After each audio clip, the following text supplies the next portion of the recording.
Now at 5, Freeman Health System announces plans for a new hospital in Pittsburgh.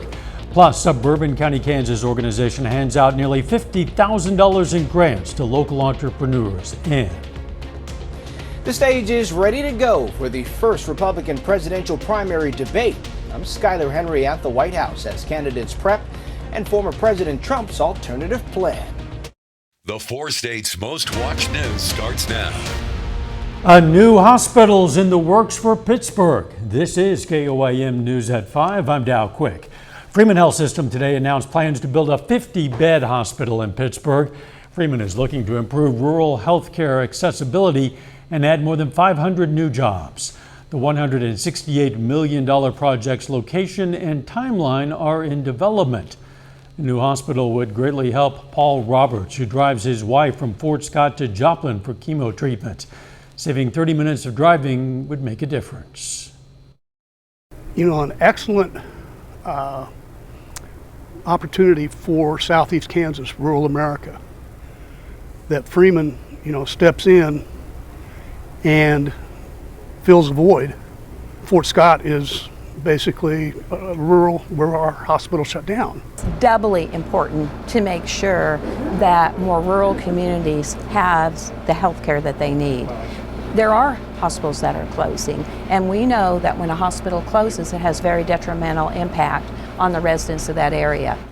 Currently, Freeman has hospitals in Joplin and in Neosho and other health care facilities scattered throughout southwest Missouri, southeast Kansas, and Oklahoma. The Healthy Bourbon County Action Team awarded nearly $50,000 in grants to local entrepreneurs.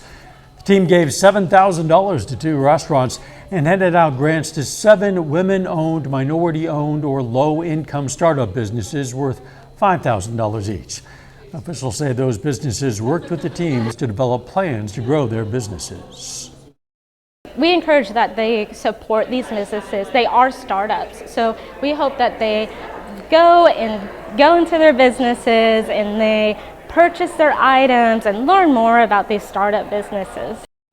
The team says it's awarded a total of $195,000 in grants to similar businesses over the past 2 years. Boy, the heat goes on. Let's check in with meteorologist Sam Lane. That's right. It just seems to go on and on and on. But there is an end in sight, and it's this weekend. But right now, temperatures are very, very toasty, generally in the upper 90s to 100 in Garnett right now. Same thing in Fredonia, Howard, Yates Center, upper 90s elsewhere. And as we go through the evening, we're going to see temperatures dropping through the 90s to about 76 degrees by tomorrow morning. And also, we're watching the satellite because look at all the moisture that was with Harold. It's moving towards the north and is eventually going to circulate its way back around across our area, and that means an increase in cloudiness and also temperatures starting to go down just a little bit. But tomorrow the UV index is going to be very high, 10 to 15 minutes of burn time, so make sure you are taking the precautions. I'll let you know how cool it's going to be over the next week when we have the weather in just a bit. See you soon. The first presidential debate of the 2024 presidential election will be held tonight in Milwaukee. Republican presidential hopefuls will square off in the primary debate, but former President Donald Trump will not be on hand. Reporter Skylar Henry has more details. The debate stage is set, and the candidates are ready to lay out their vision for America if they win the White House. Do you want incremental reform? Or do you want revolution?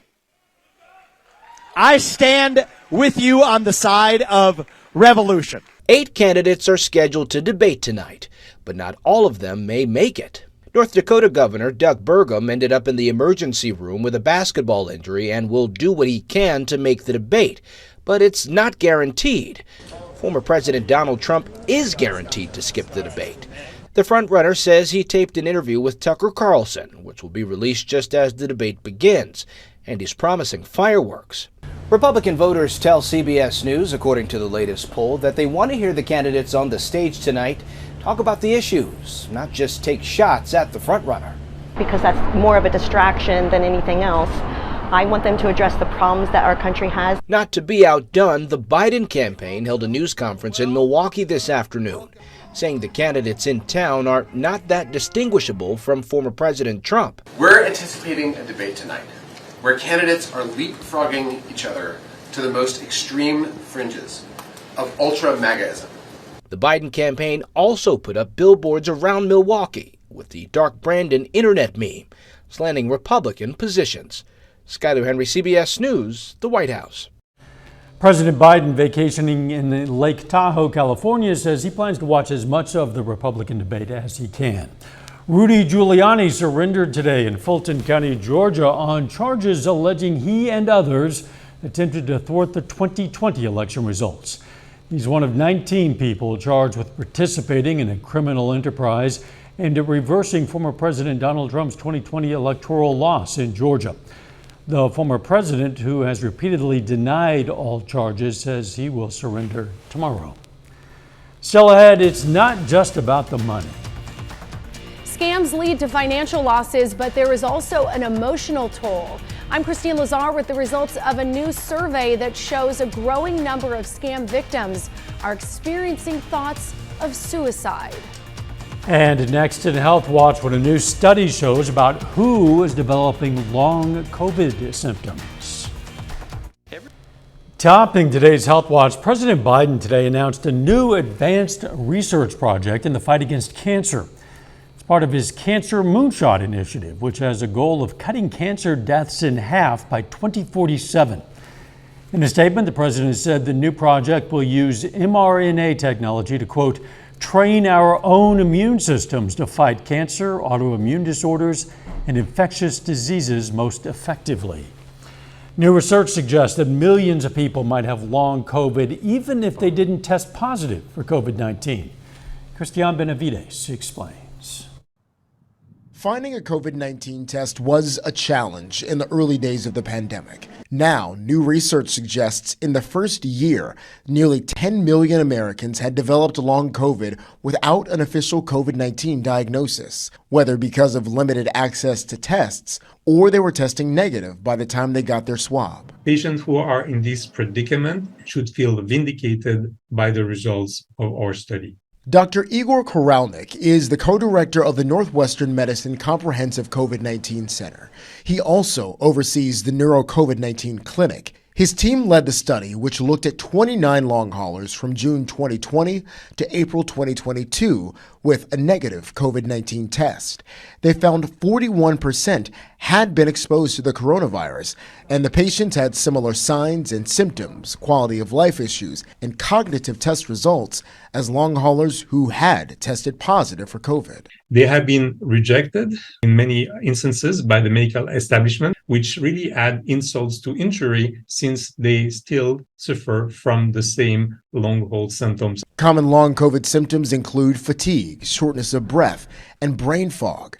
About 30% of post-COVID clinics require a positive test to see patients. That's something researchers say needs to change so more people can get the care they need. Jared Hill, CBS News, New York.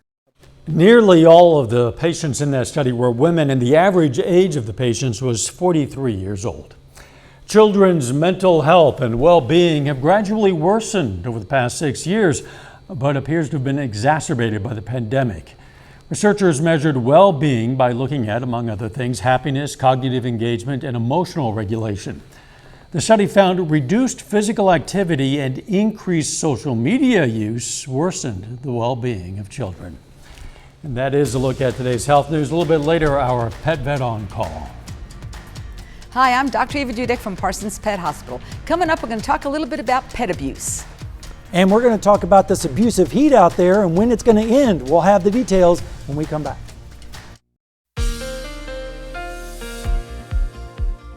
Well, it was another scorcher across the 4 states with temperatures in the upper 90s and low 100s, and that's going to continue for just a little bit longer. If we can just hang on as we head towards the weekend, things are going to get better. Right now at Seneca, Missouri, at Indigo Sky Casino and Resort, a pretty toasty afternoon. Lots of thin cirrus clouds up there helping out just a little bit. It kept some temperatures down.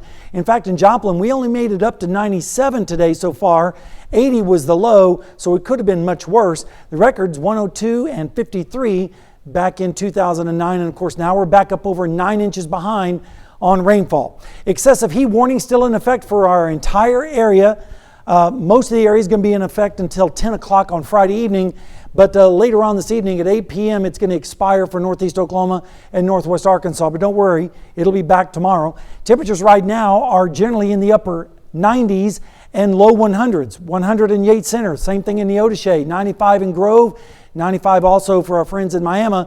A little bit cooler over in Monette, where they're currently checking in at 93. But look at the dew points. They're still in the mid to upper 70s.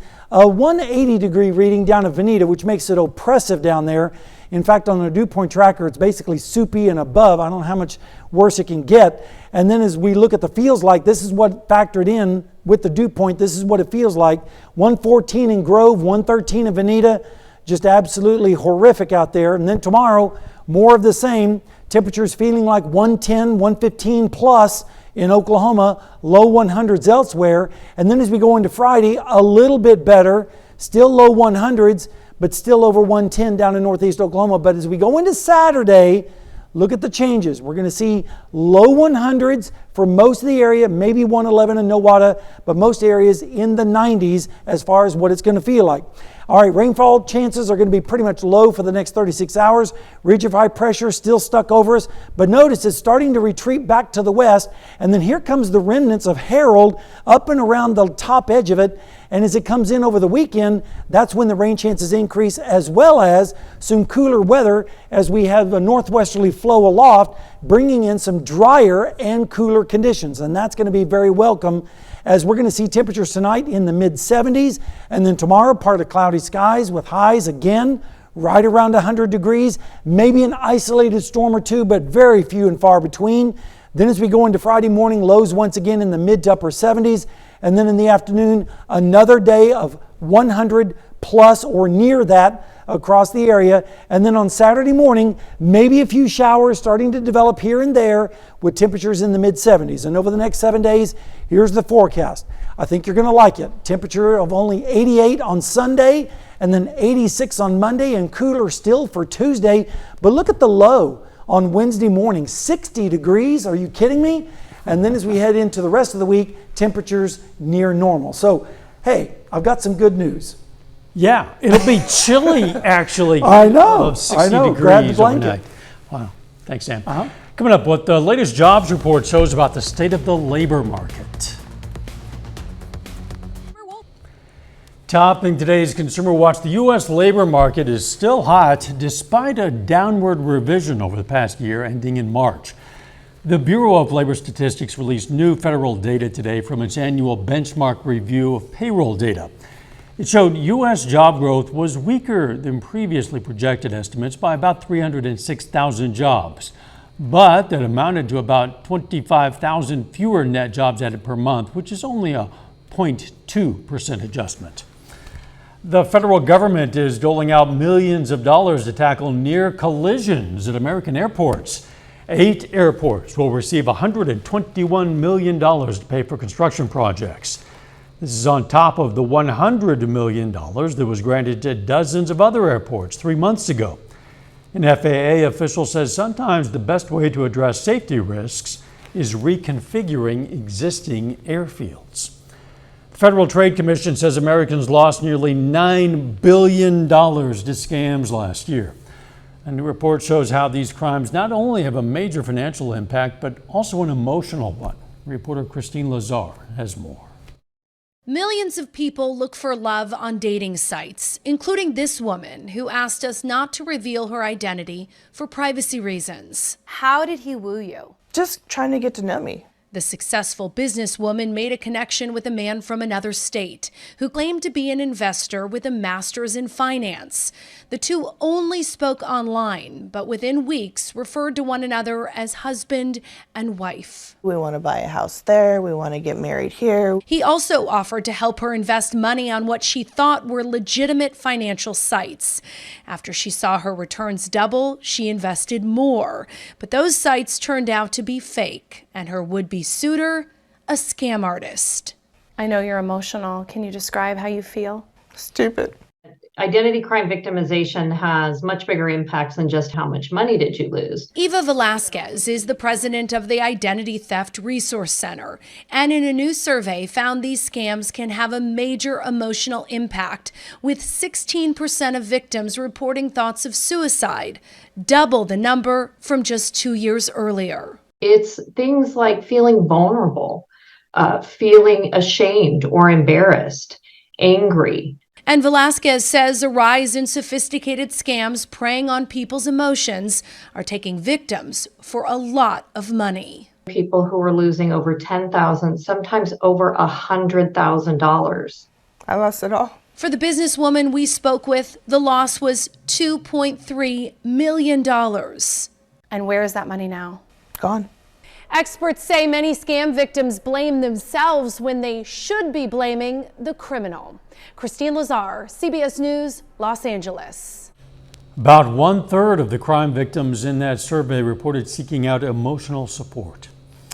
StubHub has released its college football preview with a list of the most in-demand teams and games this 2023 season. Alabama Crimson Tide, the Michigan Wolverines, and Notre Dame Fighting Irish round out the top 3 in-demand teams, while the most in-demand game will be when the Ohio State Buckeyes play Notre Dame on September 23rd. Our Pet Vet on Call, next.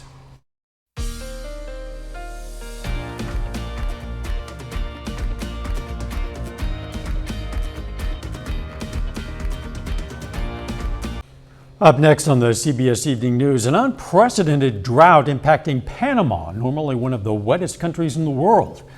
Then on KOAM News at 6, we're going to have more on Freeman's plans for a new hospital in Pittsburgh, plus how Pitt State's marching band is dealing with this intense heat during its practices. And we've just over a week from high school football in Oklahoma. We're going to hear how the Miami War Dogs as they get ready for the kickoff. Stay with us. CBS Evening News and then KOAM News at 6. To be the first to see breaking news, weather, and sports, download the KOAM News app. It's available free of charge. You'll find it in the Apple App Store and the Google Play Store. All you have to do is search for KOAM News app. Might as well do it right now. Not every animal ailment is caused by nature or accidents. Today's question for our Pet Vet on Call: what are signs you look for indicating an animal might be abused? Well, that's really tough because the signs could be from nothing to very, very obvious. The obvious are repeated injuries that should not be happening. That's a no-brainer. But there are things that you cannot see, like deprivation of exercise is cruelty. Denial of veterinary medicine is cruelty. So we turn people over a lot when we suspect cruelty because of that. And anytime you see something, anything, especially God's given and inalienable rights that are denied is abuse, you need to report those. Hey, we invite questions from anyone. If you have a question, just send it to petvet@koamtv.com. Dr. Eva Dudek from the Parsons Pet Hospital answers a different question or brings us a fun fact every Wednesday on KOAM News at 5. You can also find answers to previous questions on our website. All right, let's check out our picks of the litter for the week. Look at this. From the Joplin Humane Society, we have Nick, a senior male Pomeranian. Looks like a pup, but no, he is a senior. And from the Southeast Kansas Humane Society, we have Walt. The shelter says he's a 5-year-old short-haired cat. He's been at the shelter for 3 years, but is still looking for a new home. Yeah, 3 years is a long time to wait. Maybe you could provide that home for Walt there. If you're looking for a pet, why not? Check out your local Humane Society. Nick and Walt and a whole lot of other great pets are waiting to meet you. It's hot out there, too hot for man or beast at the moment. Exactly. I was going to say, you need to make sure that your pets are watered or make sure that they have plenty of water if they're going to be outside for the next couple of days at least. Alert days in effect for tomorrow and Friday, but then relief arrives on the weekend with 94 on Saturday, 88 on Sunday with a chance of scattered showers and storms, and then more normal-like weather the rest of next week. So hopefully we've turned the corner on this heat wave in the 4 states. Heading all the way back to normal. We are looking forward to normal. Thanks for joining us. CBS Evening News is next. Of course, we're going to be right back here for KOAM News at 6 as normal. See you then. Let's make it a great evening.